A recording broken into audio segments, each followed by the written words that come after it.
Brilha a luz do orvalho que nunca partiu. Oh, partiu como esse ar de toda a correnteza que tudo vai levar. Vai levar.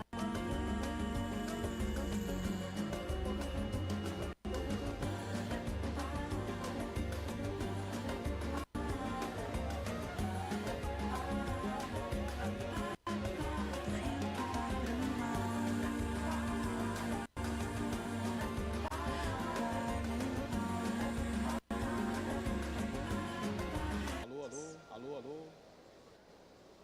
Aumenta 10%, por favor. Aumenta 10% da luz. Alô, aumenta 10% da luz aqui, por favor.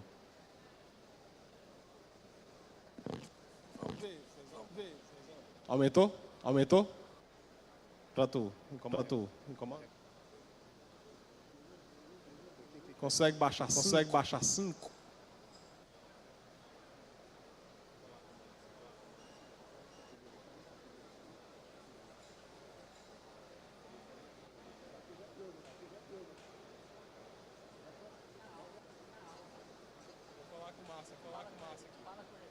É 25, é? É 25, é?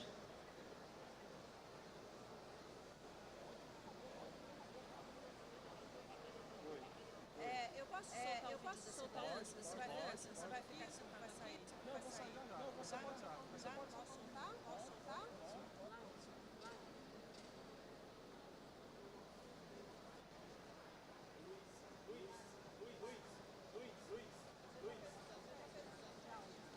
Não estou fazendo. Não estou testando a luz.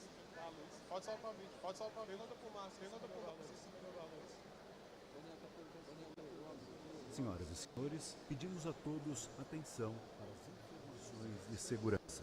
Em caso de emergência, contamos com brigada de incêndio e extintores. As saídas de emergência estão localizadas nas laterais do palco e na entrada principal da plenária.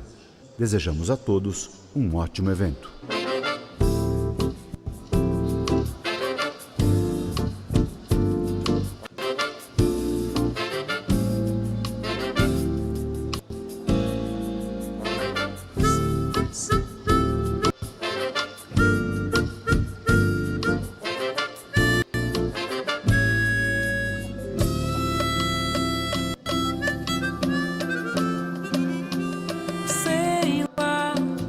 Recording in progress. É um vazio que dá um voo sem asa pra voar.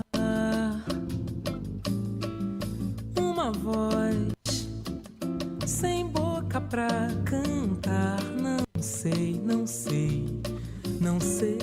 o que dá. Sei não. É um vazio, um arrepio sem fogueira pra esquentar. É gostar da vida sem vida pra segurar. Não sei o que dá. É o amor sem gesto pra expressar. Como sereia, metade anseia, metade amar.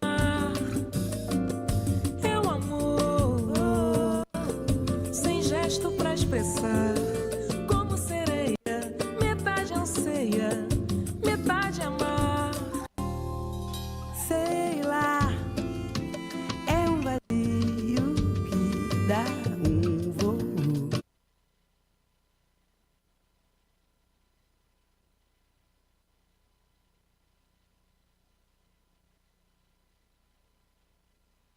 Sei.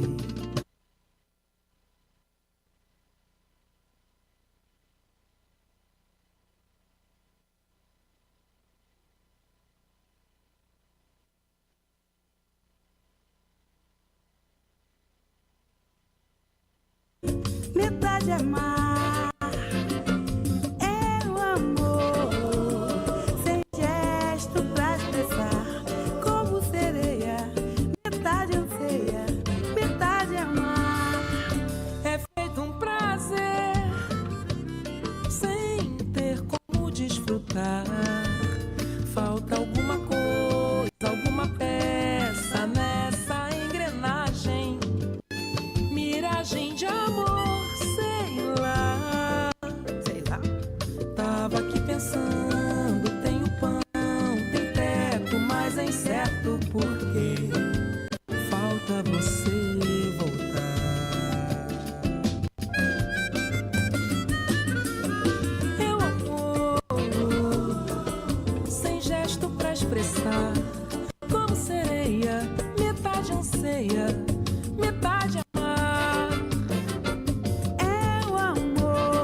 sejam todos muito bem-vindos. Once again, welcome.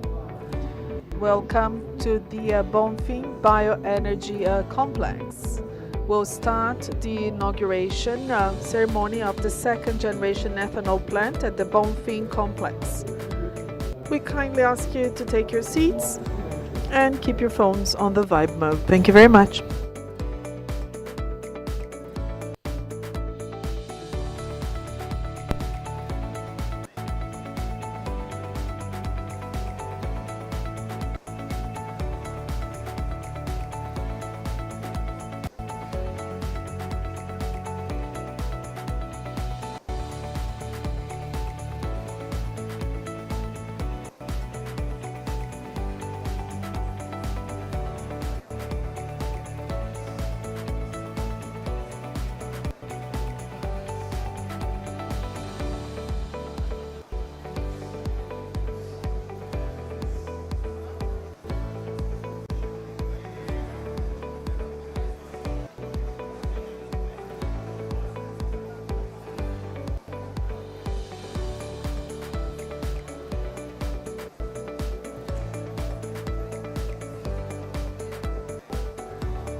Senhoras e senhores, mais uma vez sejam todos muito bem-vindos à cerimônia de inauguração.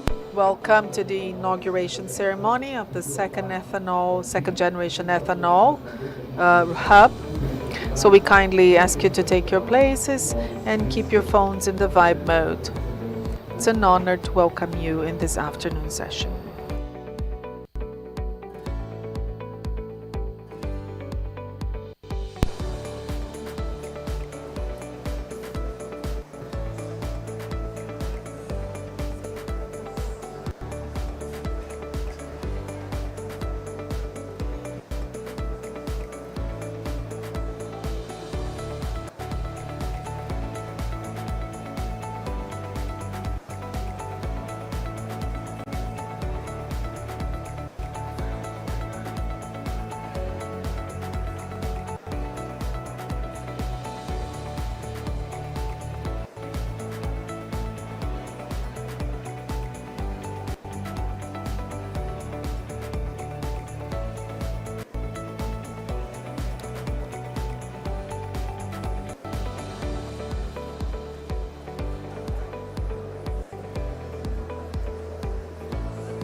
Fala com ela aqui, ó.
Senhoras e senhores, o presidente da República, Mr. President of Brazil, Luiz Inácio Lula da Silva. Let's welcome Mr. President.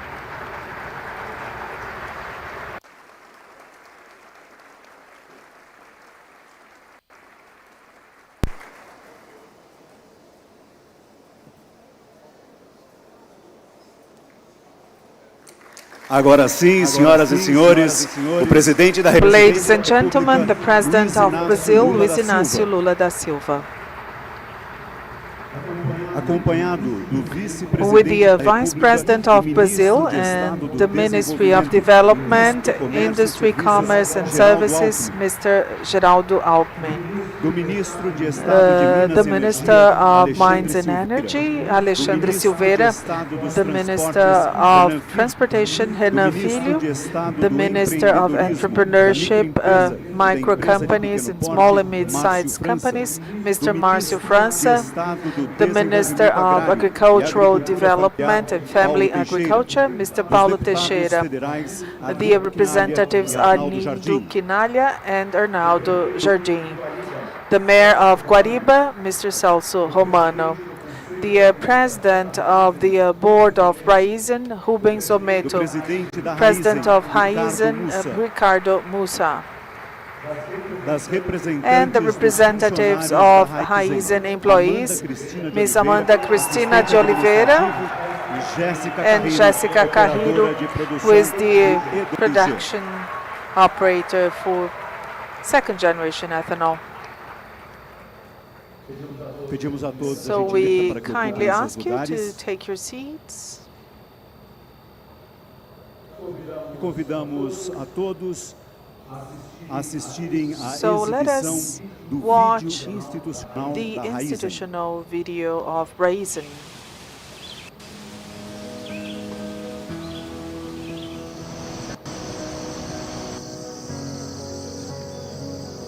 Você nem imagina as histórias que um canavial pode contar. Aqui tem muita energia, muito poder. É uma dimensão geográfica e socioeconômica infinita. Um dia, a gente olhou para tudo isso e viu o futuro no presente. E com uma tecnologia proprietária, enxergamos um planeta com menos carbono. A Raízen, depois de um trabalho incansável de muitas mãos, chegou ao etanol de segunda geração, o E2G, em um projeto brasileiro. Nosso. Sim, somos o único país do mundo com essa tecnologia em escala. Já está mais do que na hora do Brasil se abastecer de orgulho. Orgulho de estarmos juntos, redefinindo o futuro da energia. Você tem a dimensão do que é fazer parte da descarbonização do planeta? O E2G reduz em até 30% a emissão de gases de efeito estufa comparado ao etanol de primeira geração. Essa tecnologia única, feita com resíduos do nosso processo industrial, simboliza um aumento de 50% na produção de etanol sem adição de área agrícola. E o mais importante, é energia que não compete com alimento. O E2G tem capacidade de apoiar a descarbonização dos transportes em aplicações em indústrias de diversos segmentos, como o consumo do combustível sustentável para a aviação. Nossa planta piloto em Piracicaba nos ajudou a dar viabilidade de escala ao processo. E agora temos a concretização do que começamos lá, uma proporção 2 vezes maior. Nosso bioparque em Bonfim, Guariba, que impulsiona o Brasil rumo ao protagonismo da agenda de descarbonização. Essa planta é terreno fértil em todos os sentidos. Na geração de empregos, no apoio, pesquisa e desenvolvimento de Brazilian technologies, in professionalizing our labor force. Nessa jornada So in this learning journey, modularizando we e padronizando modularized and equipamentos e standardized sistemas, equipment and construímos uma systems. relação So we de longo built this prazo com os long-lasting nossos relationship with our fornecedores. vendors. Tudo foi And pensado all de of forma this was devised estratégica e strategically replicável. and in É a replicable realidade. fashion. Deu It certo. is a reality É só o that has começo. turned out Com a well. expansão And it's das just the plantas de beginning. E2G, We are now vamos aumentar expanding em the energy 80% plants. a We're going to produção de increase by energia renovável 80% do the nosso renewable portfólio energy até production by 2030. Estamos 2030. destravando So we are oportunidades now para o seizing the E2G. E opportunities são to muitos produce energy. desafios There are nessa so many busca. challenges in our Mas também é pursuit, muita but it's a lot of gente, people muita engaged, vontade, muita willpower, a great tecnologia. deal of Vamos technology. monetizar We are essa going to fonte renovável modernize, de maneira correta monetize e this renewable justa source para in a criar um fair ciclo way to virtuoso de create this crescimento. virtuous O cycle of único growth. tipo de The crescimento no only qual kind of acreditamos. growth in which we believe. Depois de tudo And isso, after doing a all gente of this, precisa we refazer need o presente. to do it all over again. Você tem a dimensão So, are you do que é fazer aware parte da What descarbonização do it feels planeta? like to be part of decarbonizing Raízen, strategy in this planet. redefinindo o Raízen, futuro da defining energia. the future of energy.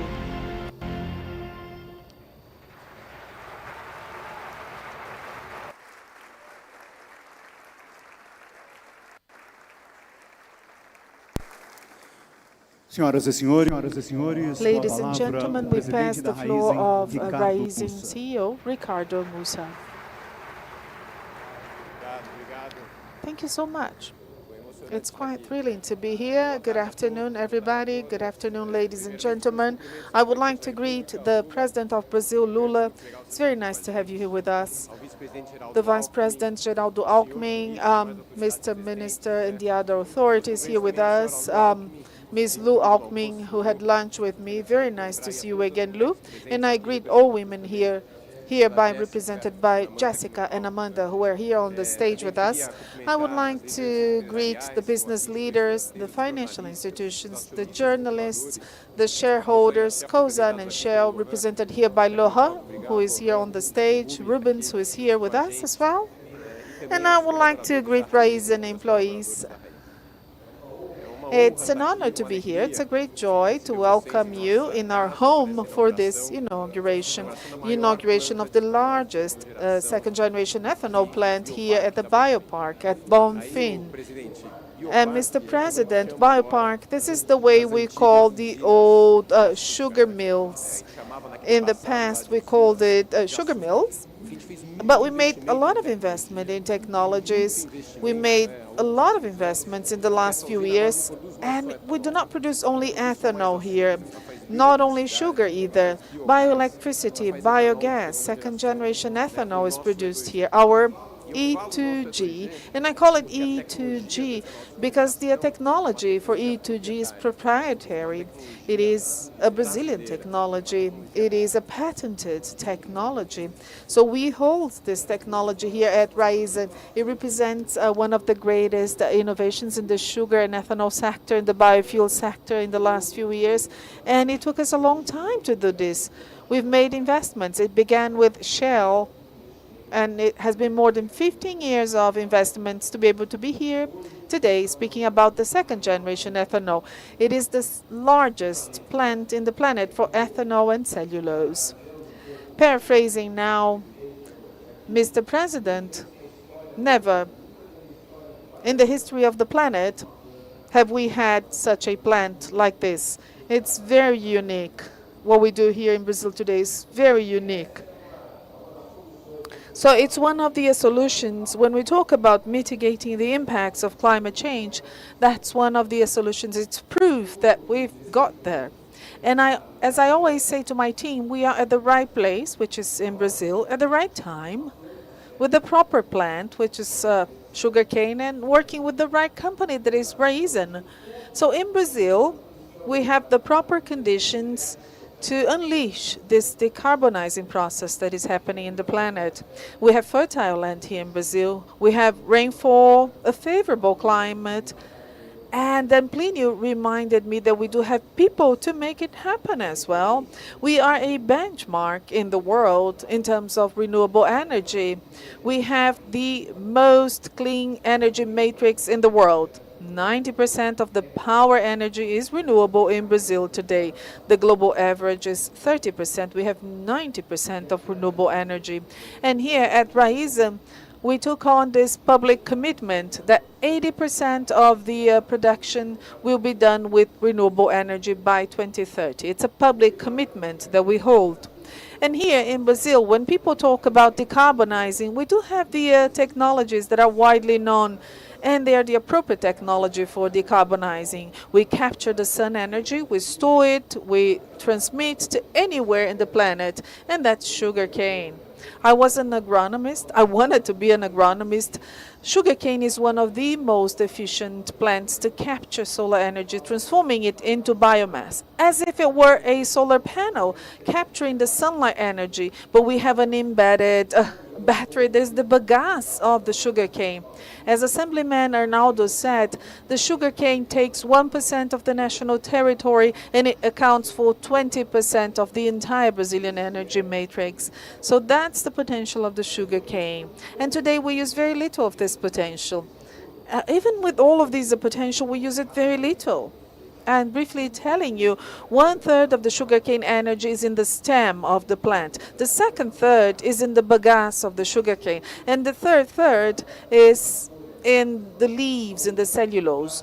We only use 1/3 of the entire energy that sugarcane may produce. And at Raízen now, we are on this journey to extracting high potential from this plant. In our bioenergy parks, we are now producing bioenergy and bioproducts. That's what the second generation ethanol means. Its key feedstock, it's not the sugarcane juice, it is the bagasse of the sugarcane. And the bagasse is a waste, and before it was poorly used. So we were showing the bagasse of the sugarcane to Mr. President. So the second generation ethanol has a carbon footprint that is 80% smaller than that of the gasoline, 30% smaller than that of the first generation ethanol. So that's a quite nice example of a product that is really helping to decarbonize the planet. The second generation ethanol is seen as one of the best bets for the low carbon transition. And that's the concept of circular economy. You use the waste, the residues, for producing something else. Figures now. We are going to increase, just with this plant, by 50% our ethanol production, and we don't need to plant more sugarcane. Not a single plant will be planted. We don't need an additional hectare. Nothing is needed. And that's Brazilian efficiency, technological efficiency. That is sustainability. We're using waste to produce energy. So our plants yield many social benefits. thinking about the construction. We generate jobs in the construction of the plant. We train the labor force to operate the plant. We have Amanda and Jessica on stage with us. They are the proof of that. So we develop vendors. And today, more than 80%, Mr. President, of all equipment that is produced are Brazilian equipment. They are produced in Brazil. They're not imported equipment. We'll soon reach 100% of Brazilian equipment. We announced the construction of 9 plants, 1.3 billion BRL per plant. We announced the construction of 9 plants. And their volume has been negotiated in the long term for the forthcoming 10 to 15 years. And this really shows that people believe in our products. We have other plants mapped. We're going to reach 20 second-generation ethanol plants, 1.6 billion liters of additional ethanol without a single additional sugarcane plant. The construction of the plants will impact more than 500 companies. We estimate generating more than 17,000 direct and indirect jobs, more than 28 billion VRL in investments in the next few years. So today, the key demand for the E2G comes from Europe, from the United States, from Japan, from the developed world. It's not difficult to sell our products. Demand is high. They're seeking for products that have a low carbon footprint, that will not compete with food. We are decarbonizing the maritime sector, the chemical sector, and mainly the aviation sector. The SAF, the sustainable aviation fuel that is produced by us. So this proves that there is no issue with demand. It's a growing demand. It's a global demand. And of course, we have more demand than we can actually serve today. And that's why we are devising this construction plan for all of the plants. And just to close my speech, so we are investing in new plants, following this journey, investing in R&D. We're just at the beginning of this journey, and it's a material answer when we talk about the private sector and how the private sector can help to decarbonize the planet. I'm very proud to be here. I have 2 daughters. And I go back home and I tell stories of what we are building here, and I feel very proud. I'm even touched when I say the words, because we are truly making a difference. So I would like to close by saying that I'm proud to say that the second generation ethanol is ours. It is a reality, and it's just the beginning. Thank you.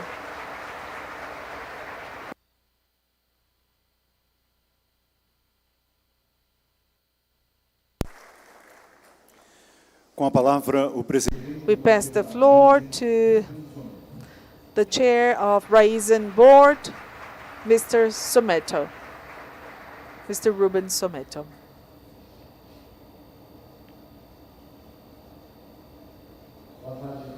Good afternoon, Mr. President. It's really a joy, a great honor to have you here with us. And I would like to greet the ministers that have come with you. You may turn off the teleprompt. I was asking for this, but then I thought, if I cannot tell my own story from my heart, I do not deserve to be in such a position. So I'm going to deliver my speech, and I'm going to talk from my heart, and I'm going to say what I really feel. With the leaders, with the political leaders that have come to visit us, the president, our leader, the leader of our nation, and we have to obey and respect this leader and follow his guidance. I'm very happy to be here and greet Minister Alexandre Silveira, the Minister of Mines and Energy.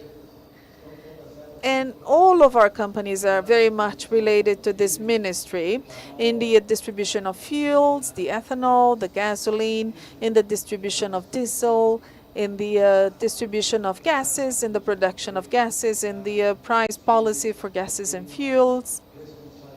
So this ministry holds a responsibility in terms of guiding us and taking good care of our regulating agencies so that they are well managed by skilled people.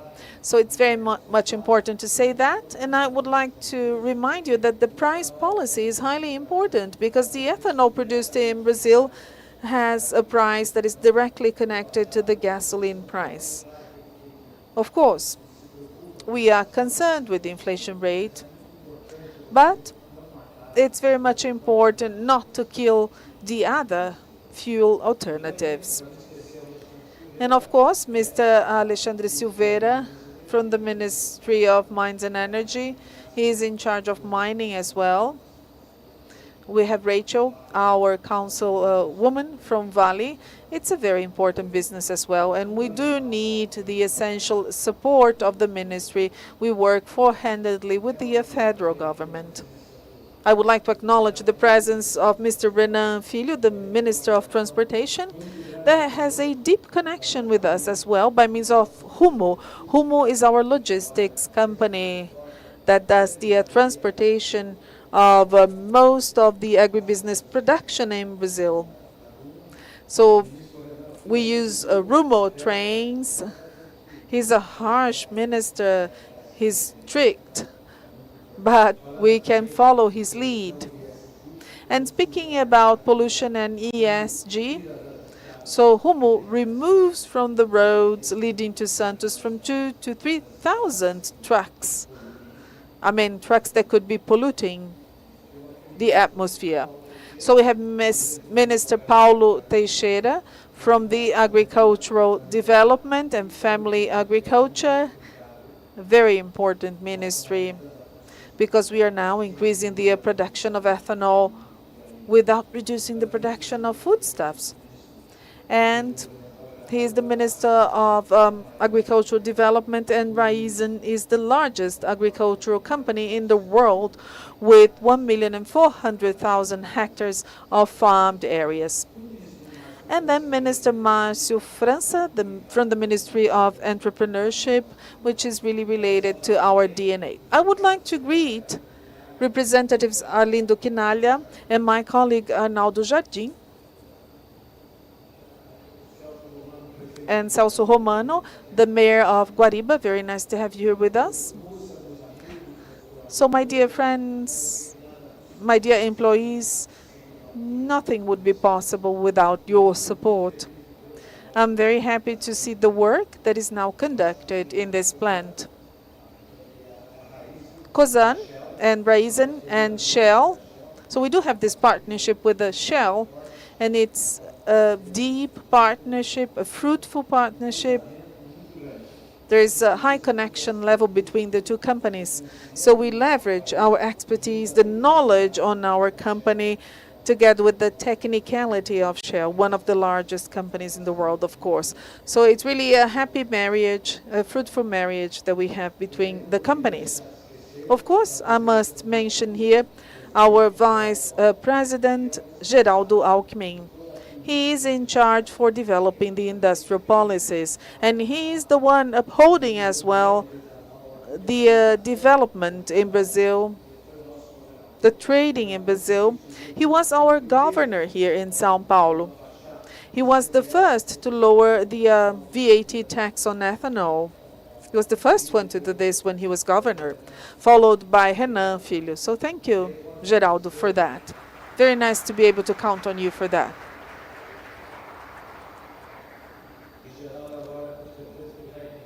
Geraldo will sell so much ethanol in China. We'll have to increase our production. We'll have to speed up and streamline our production. So our company is fully oriented to ESG. And I like saying that we've done so many roadshows for the IPOs and so on and so forth. So we see a great deal of presentations, and we see so many things on the PowerPoints, the PPTs. Okay, you can put anything there, right? But the big difference with our company is that we make it happen. So the second generation ethanol is there, it's ready. The electrical power cogeneration is ready to be used. The hydrogen production using ethanol as raw material is about to be finished. We do have vehicles running on that technology. And late this year, we hope to have this partnership between Shell and Polytechnic University at the University of São Paulo, So late this year, early next year, the buses of the USP will run on hydrogen that is produced with ethanol. So we are well advanced in the production of aviation fuels, the SAF, the Sustainable Aviation Fuels, based on this partnership that we have with Shell. So we always bring Shell along. As you can see, it comes on board.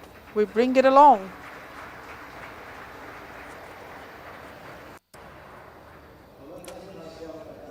The advantage of Shell to be matched, to be married to a partner such as ours, is very beneficial for them. Renan has very beautiful socks, more beautiful than the president's. But everything is very well developed. SAFI is an association between Embraer and Shell and ourselves through this second generation ethanol. It's something that is, the carbon emissions are even negative. So I hardly even mention this second generation ethanol because I should speak before Musa, but they changed the order. So they said it all. He said more than André Esteves. So there's not much left for me to say, but it's an honor to have to host our president here. You can count on us. This is a Brazilian company. We are patriots. We are workers. This is a wonderful people, and I'm really proud of our people. And it's a great joy of the privilege of being born in this country. We'll continue to work, and you can count on us just like we count on you. And with this wonderful team that is here. Thank you, everyone.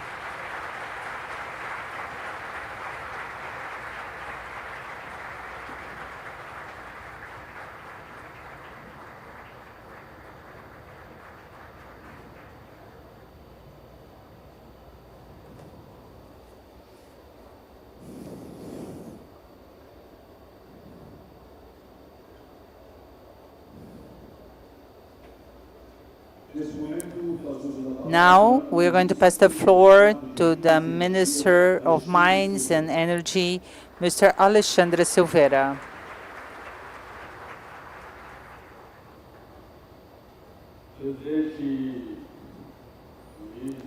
Mr. President Luiz Inácio Lula da Silva,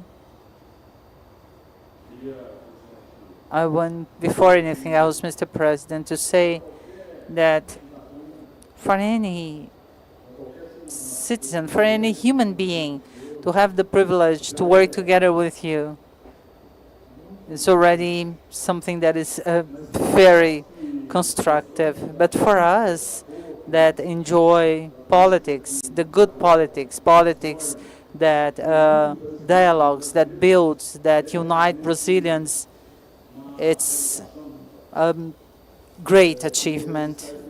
I want to say that in public. I keep on saying that in this your third administration, everyone that enjoys work in public life, to work with you, it's a great joy, and it's a joy to be here with you at such an important time. I want to greet our Vice President, long-term partner in the reindustrialization of Brazil, in the policies for the electrical sector, oil and gas, biofuels, the national mineral sector. Renan Filho, the Minister of Transportation, Márcio França of Entrepreneurship, Paulo Teixeira, a dear friend, Minister of Land and Agriculture Development, and I want to greet you and thank the rapporteur of the project, the Fuel of the Future, approved in record time in the Congress, Mr. Arnaldo Jardim. Thank you for your work on behalf of Brazil. And also I want to record the joy of being here together with Arnildo Chilaya. My first term, I had to join the first day of my term. I was elected and I was part of the board when Arlindo was president. So Celso Romano, the mayor of Guariba, Rubens Ometo, the chair of Raízen's board, and congratulate you for your entrepreneurship spirit, for your courage. It's very important because the purpose of our public policies, and we will be able to transform Brazil, to fight inequality, to fight misery, to build a fair country, and to fulfill Lula's purpose, generating jobs, quality jobs. Entrepreneurship is essential for that. But I also want to state that Brazil can do more, and we want many other Raízen plants and from many other sectors. Ricardo Mussa, President CEO of Raízen, I want to congratulate you for the manager that you are, for the good manager. I want also to greet all Raízen's employees represented here by Amanda and Jessica. It's a great joy to be here with her. On behalf of Evandro Ussi, President of Única, I want to greet the whole sector of biofuels that he represents, leading Única. And also I want to greet Rachel, member of the board of Vale do Rio Doce. Usually when the President Lula is here, usually I have a more structured speech, but I'm going to take my risks as well out of respect for him so that he can understand a little bit of the public policies we have been implementing in the Ministry of Mines and Energy in Brazil, an area that he knows so well. The President, every time I go into his cabinet, he says, well, here comes my optimist minister into his room. Every time he says that, I say, how can I not be optimist if I can be part of such an important moment of history in a very strategic position? Brazil leads because of its peculiarities, because of our natural potentialities. Wonderful source of drinking water, fertile land. He leads the energy transition at the global level. 88% of the electric energy is clean and renewable, coming from our hydropower plants, our PCHs, the sun that has punished the Northeast, the Jequitinhonha region, the state of Minas Gerais. Today, it's a great source of energy. The potential of our wind energy in the Northeast to our windmills with great potential, and we have to dedicate ourselves, and I have been studying also nuclear energy. We are one of the few countries in the world that we have the technology chain. We have uranium in abundance. We are the 6th largest uranium reserve in the world. We have the processing technology of processing this mineral for peaceful purposes. We have Angra 1 and 2, and through small nuclear reactors that China and Russia produce from 1 to 3 mega, it will be a great energy source for us. In the sector of oil and gas and biofuel, I have always said that the biggest strength of Brazil and its energy plurality, and we cannot wave in a country that has so much to do, and especially fight inequalities. We cannot wave this plurality. We know of the importance of the decarbonization of the planet, and it's essential that we do it, and that Brazil plays a role model in the world. We already do it, but it's essential to be part of the international agreement. In Copenhagen Agreement 2009, the rich and industrialized countries committed to invest $100 billion after 2020 to meet the goals for 2030. This has not happened yet. In Paris Agreement 2015, the regulation of Article 6 was discussed for us to create global carbon credits that will actually monetize the decarbonization energy matrix, such as ours here in Brazil, and we need to be part of this debate. Now we have the right leader in the right place, in the right time, to represent Brazil and carry out this debate. Our president, Mr. Lula, you have the authority to do so. Brazil has the correct energy matrix to do so, and you continue to invest in decarbonizing policies. In these 14 months of administration, out of your guidance, under your guidance, we have hired 60 billion reais in transmission lines. We are going to start construction works from the far north of the country to the far south. These are 60 billion from the Brazilian Northeast, Rio Grande do Norte to São Paulo, to reinforce our electrical sector so that we can receive more energy, windmills, biomass plants. Last week also, out of your orders, we started construction work worth 1.9 billion reais. Eletrobras, with the money from Itaipu, reinforce and retrofitting Itaipu transmission line up to São Paulo. And with you in Parintins, we signed the service order, and yesterday I was invited to open 96 transmission towers that have been built between Manaus and Boa Vista, interconnecting the last state of the country to our national electricity integrated system, which will allow us to advance even further with the energy security for South America. We are already interconnected to Paraguay and Uruguay. We are naturally interconnected to Argentina. And now we will be able to start the interconnection with Venezuela. Therefore, we have an electrical system that no other country of such dimension has. Nobody is as interconnected, not even in the United States. If they have a problem in Texas, they are isolated. They are not interconnected as we are. And Brazilians have paid for this energy matrix, and we all should be proud of it.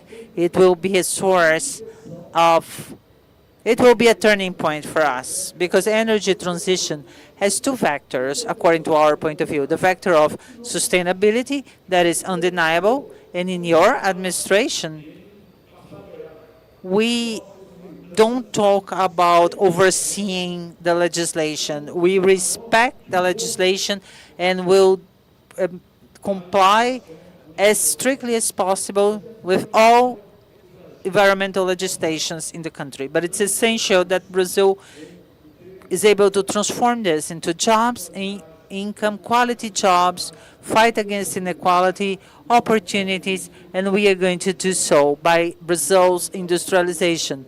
Vice President Alckmin plays this role of helping us in such essential public policies for us.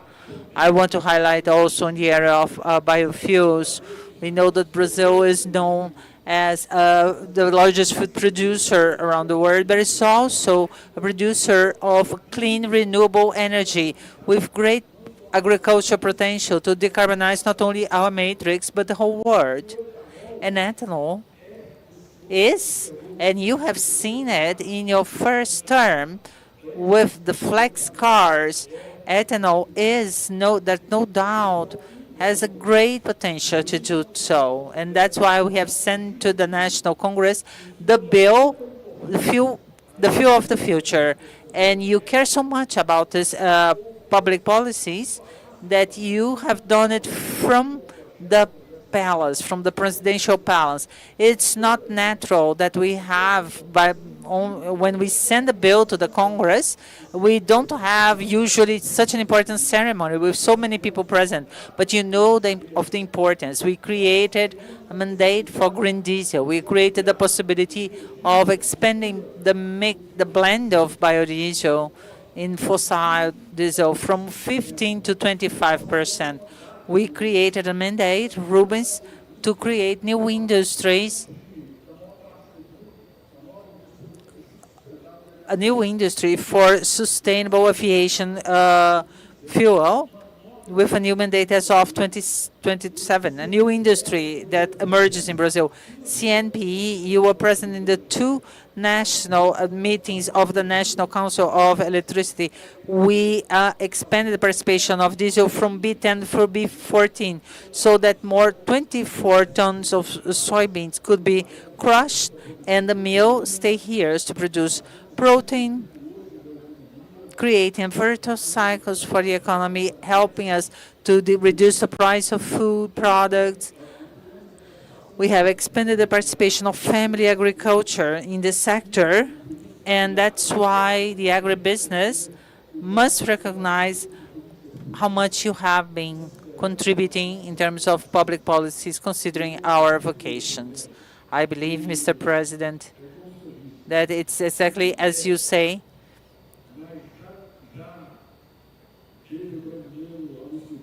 Brazilians were intelligent enough to vote for you for a third term and to lead Brazil.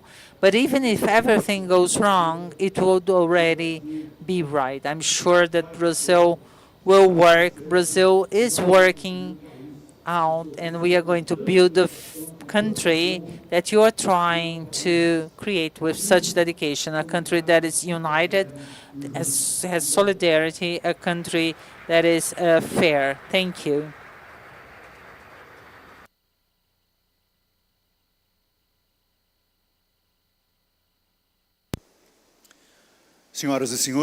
Ladies and gentlemen, I pass the floor to the Vice President of Brazil and Minister of Development, Industry, Trade and Services, Mr. Geraldo Alckmin.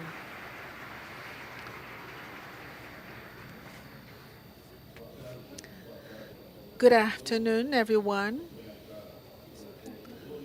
I would like to greet Mr. President Lula, the ministers Filho, Alexandre Silveira, Paulo Teixeira, the mayor, the host of Guariba, Celso Romano, the president of the board of Raízen, Mr. Rometo, Ricardo Mussa, the president of Raízen, Amanda Cristina de Oliveira, and Jessica Carino, on whose behalf I greet all of the employees here, men and women with Raízen. My dear Lu, who is here, my dear friends. So today, Mr. President, it is the May 24th. May 24th, that's the date, and that's the day of the industry. And of course, we are celebrating at a high tone the Industry Day. No better way of doing that than inaugurating this major Raízen industrial complex here at Guariba in the state of São Paulo. So just to give you an idea on the meaning of all of that, what the world produces in terms of second-generation ethanol, we produce in 30 days. So it is the largest hub for the production of second-generation ethanol in the world. And it really represents what we call the NIB, the new Brazilian industry, because it has innovation, sustainability, competitiveness, and exports as well. In terms of innovation, and I am reminded of Ribeirão Preto city, shrouded in smoke because of the burning, and it was the straw burning. Today, straw becomes ethanol, it becomes fuel, with a much smaller carbon footprint. And that's why it's widely accepted all over the world with a high level of competitiveness. So it is a sustainable industry. Clean energy is produced. So Mr. President Lula submitted the bill. As Minister Alexandre Silveira reminded us, he submitted the bill on the future of fuel, and it was reported by Arnaldo Jardim, our representative. And it addressed the SAF in order to replace the kerosene of all planes in the world. So the way forward is the second-generation ethanol, because it's going to have a much better, a more competitive carbon footprint. So we'll have to replace the vessel's fuel. and we can develop methanol as well. We are leading the fuels for maritime navigation. Much is said about the hybrid vehicles, and once again, ethanol is in play together with the electrical vehicles. And ethanol may be used to produce green hydrogen. So you use a reformer for that purpose. So you use ethanol as the feedstock, it becomes hydrogen, and then we can use it for the thrust of the vehicles.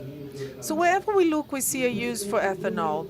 And Mr. President Lula, in his first administration, he visited the world, showing the world the ethanol-based vehicles and publicizing the use of ethanol. And then when the world says today we need to decarbonize, I mean, it's been 17 months that we have the highest levels of temperatures. It's been 17 months that we are hitting records in terms of high temperatures here. And Brazil will be the leader in tackling climate change. So we do have this competitive industry. And Mr. President Lula last Tuesday signed the bill on accelerated depreciation to accelerate the replacement of machinery and equipment to promote the modernizing of plants so that we can improve our productivity. And we are an exporting industry. Next week we'll go to China, and Raízen will be part of the committee because we'll be working to take ethanol to Asia and to other countries. We'll be working to exporting, generating income and generating jobs in Brazil. So today, celebrating the Industry Day, Ometo, I would like to greet and congratulate you and Musa, because you are the live proof. You've invested 1.2 billion. Well, we're going to have 20 plants in total. And this shows your boldness. This really demonstrates your trust in Brazil. It shows that you do have teamwork and competence. 17,000 new jobs have been generated in addition to the indirect jobs. So I would like to reassert that Mr. President Lula, he's a leader. He's a leader of the workers, and he's come from the industry, and he's going to strengthen the Brazilian industry by adding value, by improving salaries, and by promoting development. So I wish you all great work.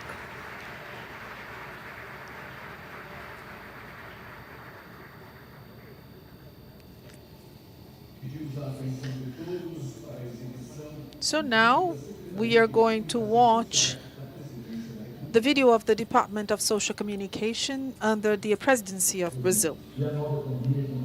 And the new economy is the green economy. The second generation ethanol is a leader in this process. We are going to inaugurate the largest 2GE in the world, producing 82 million liters per year, investments amounting to 1.2 billion BRL in this complex. First generation ethanol uses the sugarcane crushing, the juice, and the E2G uses the bagasse of the sugarcane. That is the waste of the first generation production process. We don't need to do deforestation. We don't need to increase the area that is planted. The carbon footprint is 80% smaller than that of gasoline and 30% smaller than that of common ethanol. So undoubtedly, this will be the protagonist of the decarbonizing efforts in Brazil and in other continents. Just here in Bonfim, we employed 1,800 employees in the construction, and in the operation we have 200 fixed employees. And we have 5,000 to 6,000 indirect employees. I'm very proud to work for Raízen. It is a company that is concerned with the future. I'm very proud to work for Raízen. And I have my grandchildren. I'm going to tell them that I was part of this process so that we can ensure a healthy world, a healthy planet. We are aware that we have this opportunity in hand to safeguard the environment initially, preserving climate and avoiding catastrophes. I am a seed, I will generate, and I'm going to yield fruits that will help the energy sector.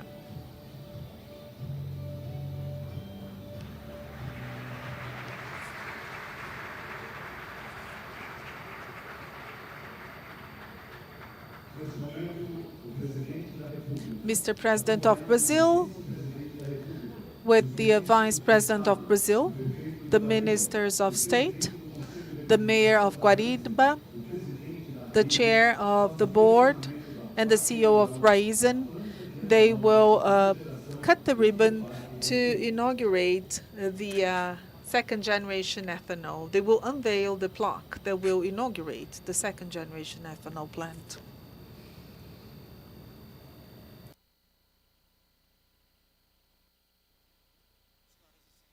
Ladies and gentlemen, the second generation ethanol plant is inaugurated. Production capacity is 82 million liters of ethanol per year based on sugarcane bagasse, sugarcane straw, and other types of waste. The federal administration and Raízen redefining the future of energy in Brazil.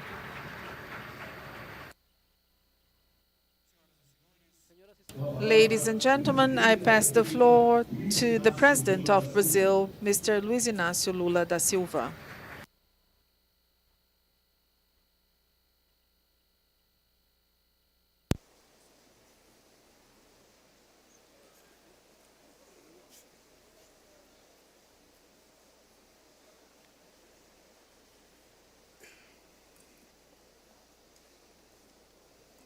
Meu caro, my dear colleague, the Vice President of Brazil, the Minister of Development, Industry and Trade, Mr. Geraldo Alckmin, and his wife, Ms. Lu Alckmin. My dear colleagues, the Ministers of State that are with me here, Renan Filho, Transportation, Mário França, Entrepreneurship, Alexandre Silveira from Mines and Energy, and Paulo Teixeira from Agricultural Development. My dear state representatives, Arlindo Chinaga and Arnaldo Jardim. My dear Celso Romano, the Mayor of Guariba. My dear Rubens Almeida, the Chair of the Board. My dear Ricardo Mussa, the CEO of Raízen. Representatives of Raízen employees, Amanda Cristina de Oliveira and Jessica Carrillo. My dear friends, ladies and gentlemen.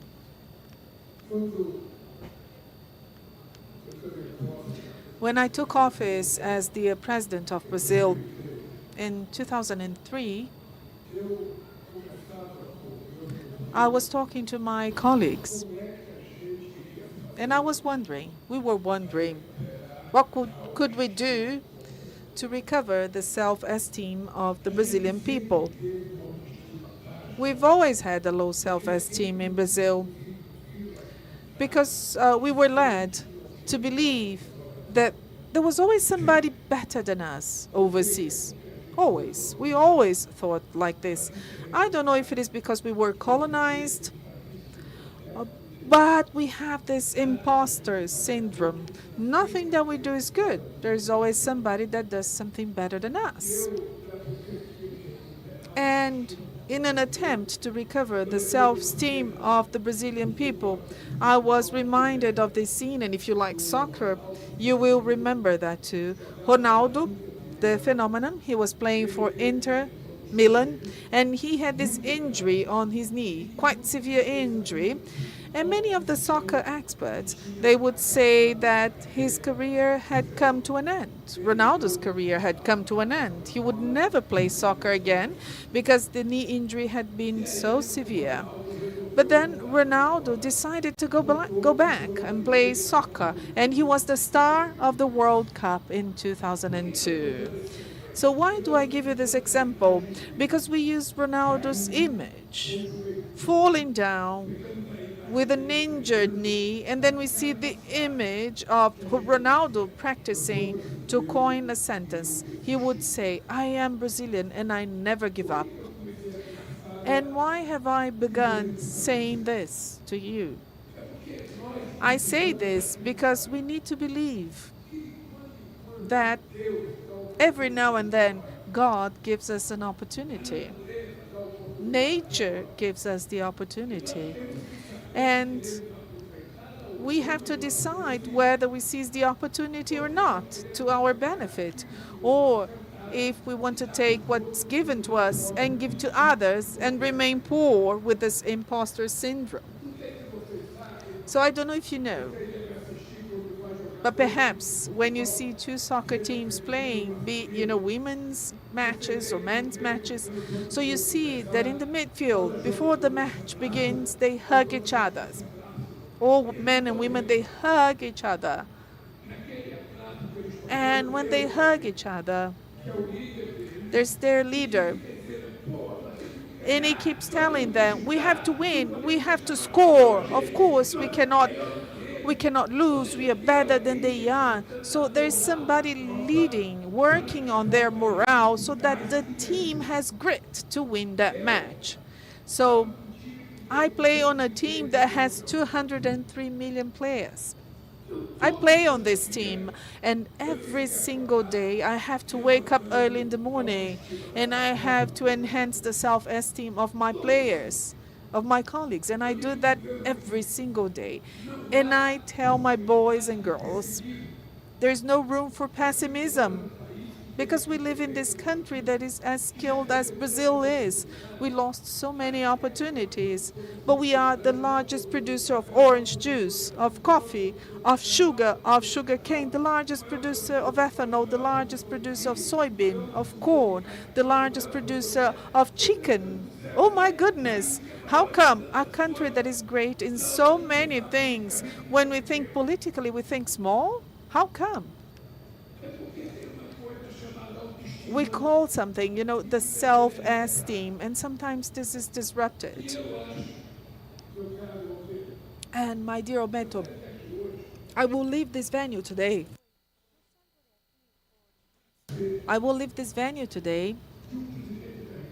Feeling honored as the President of Brazil, because I do have faith in God, and I truly believe that this country will work out fine. It's going to thrive. Sugarcane was something that was disregarded in the past in Brazil. There was this time that Brazil's misfortunes happened because Brazil depended on a monoculture of sugarcane. By the way, sugarcane, for 300 years, it was produced here in Brazil to be exported to Europe. And we wouldn't get anything from sugarcane because we had slave work at the time.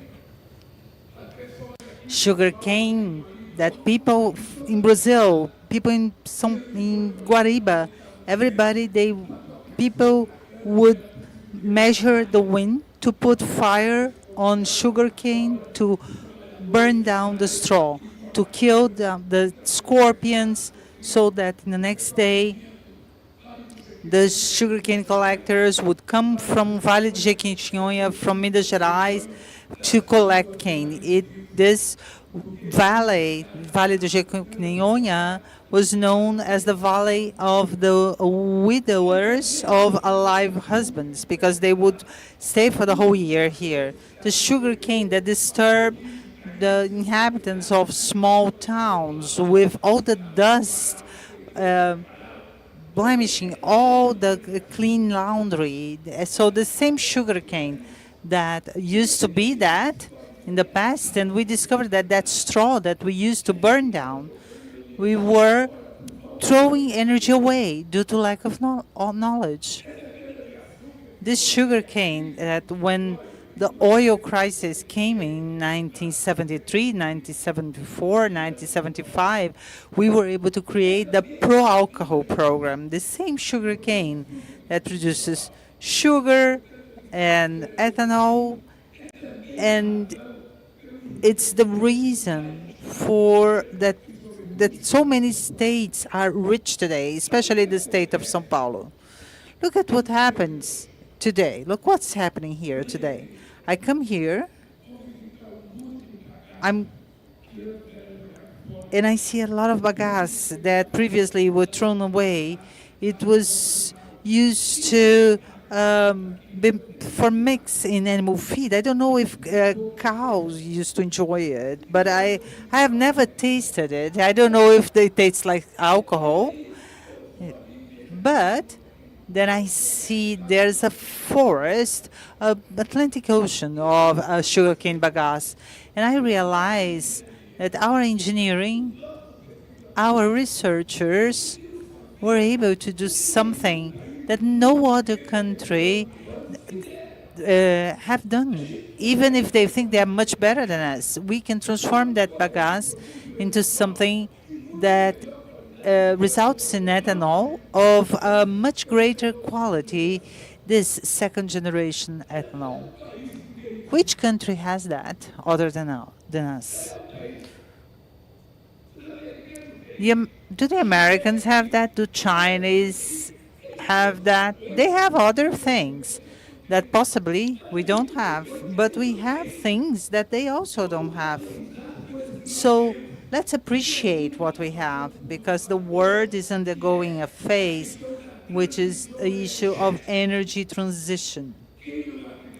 Those who do not believe in this, you should start considering it. The climate issue is a problem. The world is no longer as coordinated as it was before. There were places where it used to rain and now they have droughts. In Rio Grande do Sul, the same region that we have floods today, they had a drought last year. We had to help small growers.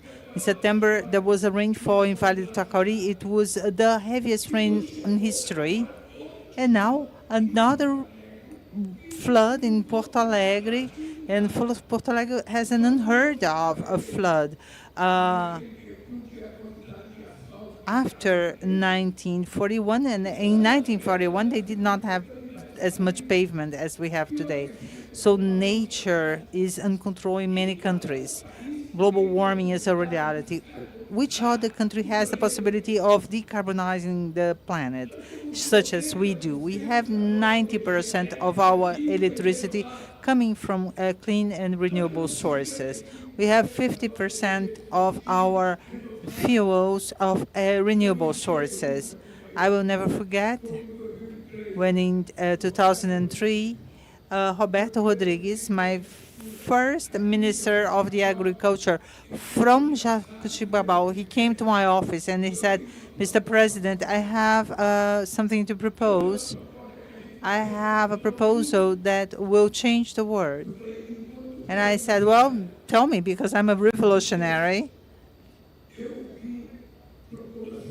So I came here to propose to you to adopt the production of biodiesel.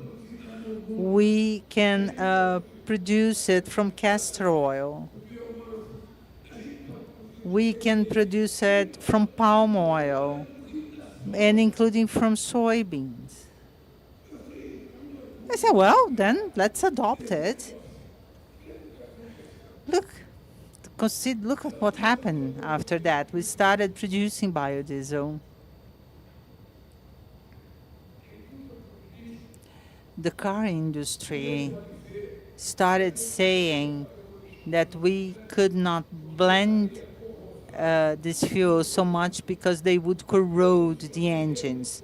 As I'm not an engineer and a researcher, I believe them. I went to many trade fairs and I saw those gigantic trucks. You can only use B6 or B7.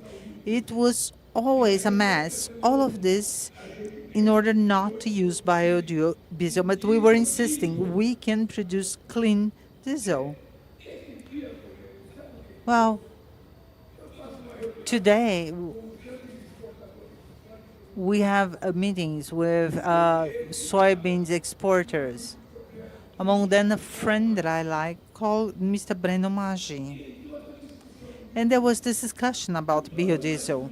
And Claudio Maggi told me, let me tell you something. I went to Scania. I bought 100 brand new trucks. And Scania told me that 100 trucks that they bought could use 100% of biodiesel, that there would be no consequences for the engines. And even they could use it in their old trucks. And then I thought, well, I was misled for such a long time. And then I discovered why I was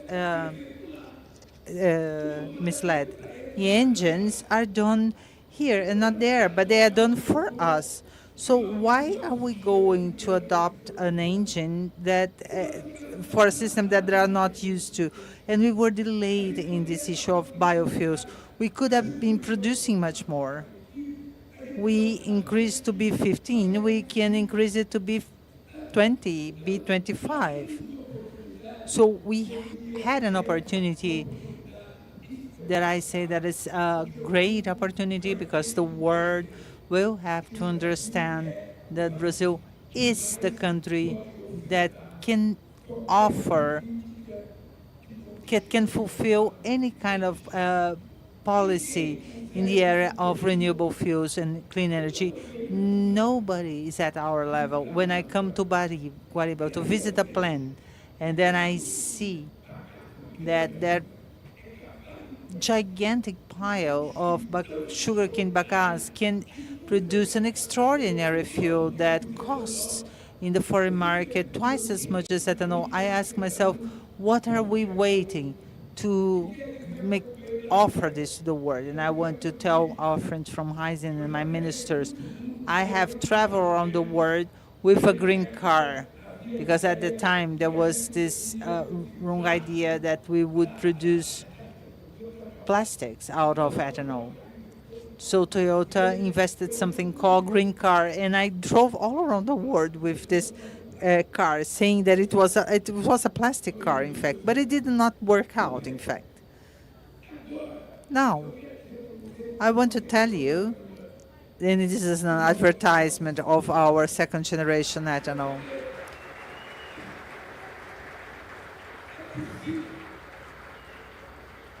It is necessary. It is necessary. The world must understand that this country is not a small country. It is a big country. In fact, it's a country that has an excellent think tank, that has a great group of researchers. We have an extraordinary capacity to do as well as other countries. So, but we don't want to compete in the areas of specialty. So they must understand that we are not going to produce green hydrogen only to export. So if they want, they should bring us jobs, bring us development, bring their machines here. I don't want to produce green steel in China or Germany. We are going to produce green steel in Guariba, in Ribeirão Preto, in Piracicaba, anywhere.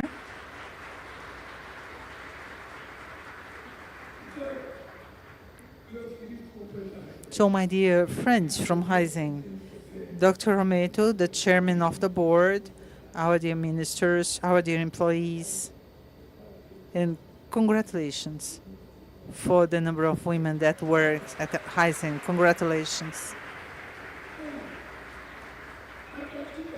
So from now on, you won an advertisement model for free. But when I met Mr. Biden or Mr. Xi Jinping or models in India, when I met Macron in France, do you have second generation ethanol? So buy ours, don't be a pain in the neck, and buy what we do best.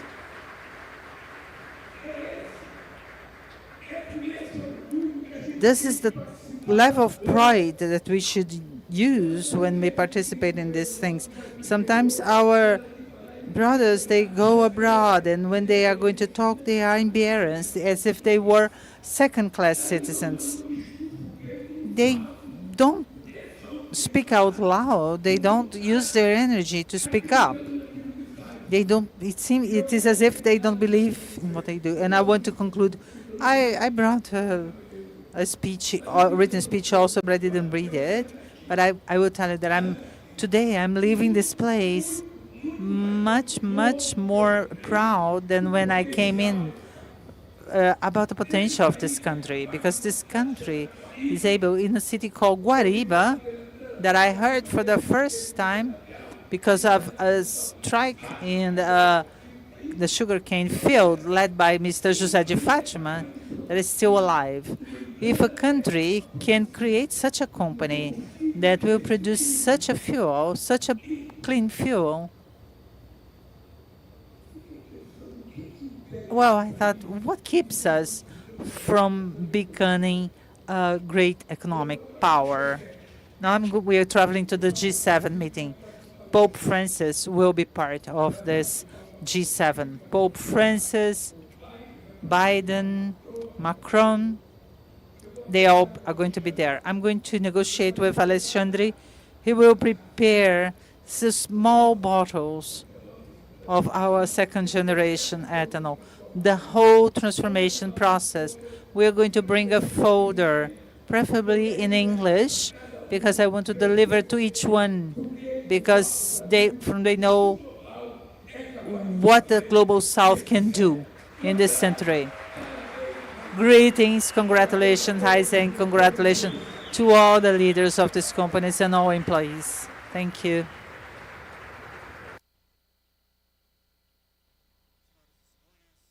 Ladies and gentlemen, we are closing the ceremony now. We ask you to be kind enough to wait for our Mr. President to leave. Thank you.